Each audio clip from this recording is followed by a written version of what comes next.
படர்ந்திருக்கும் பச்சை வண்ணமாக பாசமிகு மனமாக நின்ற பராசக்தியுடன் இணைக்க வேண்டும். அப்போது ஜோதி ஒளியாக சிவசக்தியின் அருள் தரிசனம் தோன்றும். அதையே நெஞ்சில் பதித்து தியானிக்க வேண்டும். ஆணவம், கண்மம், மாயை என்னும் பிறவியை பற்றும் இருள் யாவும் விலகும்.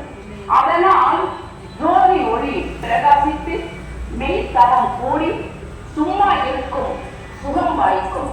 இந்த தவ சாதனையை இமைப்போதும் பிரியாது எந்நேரமும் தொடர்ந்து தவத்தில் இருப்போருக்கு அன்னை அருள் அமுதம் ஊற்றிடுவார்.